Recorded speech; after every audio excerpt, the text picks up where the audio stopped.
So Nils Michaels is a published poet. His latest collection of poems is titled Come Down to Earth. Nils is also a terrific educator. His commitment to his students in the English department is obvious in many ways.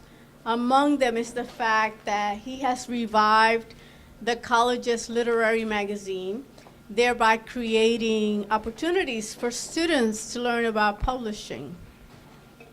This summer, Nils will lead a student study tour to London, England. And today, his students will read poetry of survival. Thank you so much. Welcome them.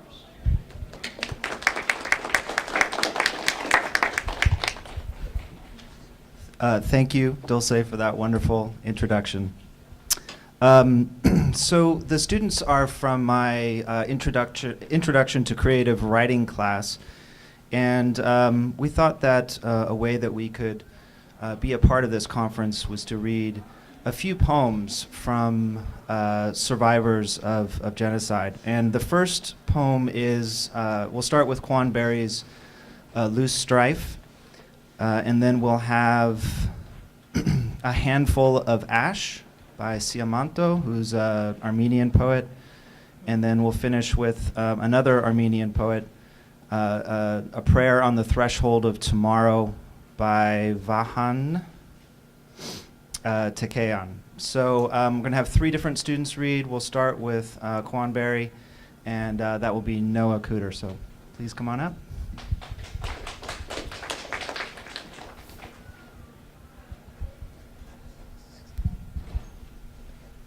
Hi, thank you. Hello. It's much easier to read somebody else's work. I feel very confident about this. This is Quan Barry's Loose Strife. Somebody says, draw a map. Populate it with the incidents of your childhood. Mark the spot where the lake receded after a winter of light snow. The stairs on which somebody slapped you. The place where the family dog hung itself by jumping over the back fence while still on the dog run. Hours later, its body limp like a flag on a windless day. Draw a map, someone says. Let yourself remember. In the refugee camp, 100,000 strong, draw the stony outcrop from which you could no longer see the plume of smoke that was your village. Draw a square for the bathroom stall where Grandpa hid each day in order to eat his one egg, free from the starving eyes of his classmates. An X for the courthouse where you and he were naturalized, a broken line for the journey. Draw a map, John says. Let it be your way into the poem. Here is where that plane filled with babies crashed that I was not on. Here is where I was ashamed. On the second floor at Pranash University, the people wait their turn. Have you drawn your map, John asks. He has rolled up his sleeves. 45 minutes to noon, the prince stands up and says that the monks must be excused. We watch them file out, saffron robes as if their bodies have burst into blossom. Draw a map. Fly halfway around the globe. Here is the room next to the library where you realize how poor your tradition is. The local people with poetic forms still in use that date back to the time of Christ. Tell us about your map. Explain how these wavy lines represent the river. This rectangle, the school turned prison where only 7 escaped with their lives. This is my map. This star, the place where I sat in a room full of people, among whom not one was touched by genocide. Every last map resplendent with death, though nobody knows where their loved ones lie buried. How many times can I appropriate the story that is not mine to tell? The woman stands up and says she is not a poet, that she doesn't have the words. She points to a triangle on a piece of paper. Here is the spot where she found human bones in the well of her childhood home, and how her mother told her, "Don't be afraid, because it was not the work of wild animals." Thank you.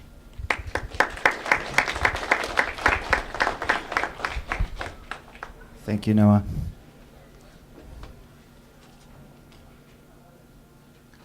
All right, next we have Siamanto's A Handful of Ash, and that'll be read by Veronica. Come on up.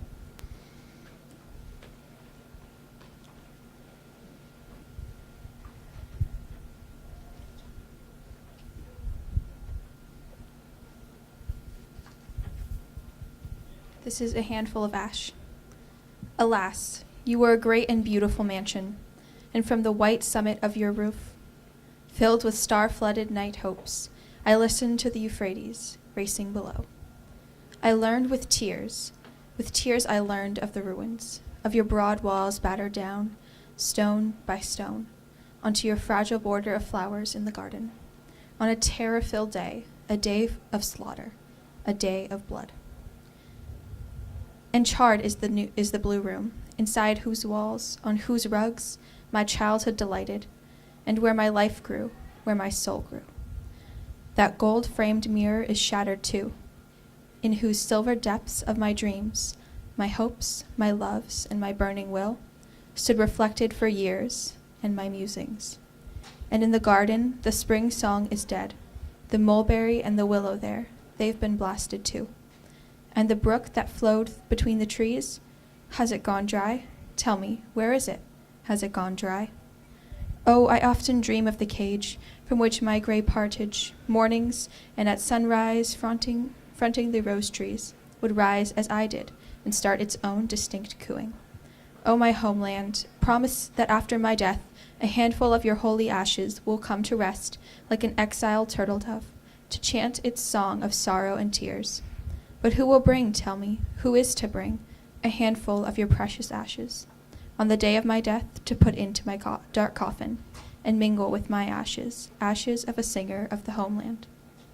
A handful of ash with my remains, my native home, who is to bring a handful of ash from your ashes, from your sorrow, your memories, your past, a handful of ash to scatter on my heart?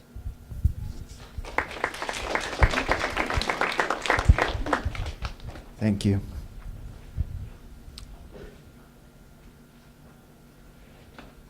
And we'll finish with a prayer on the threshold of tomorrow, and Kyle will read that one.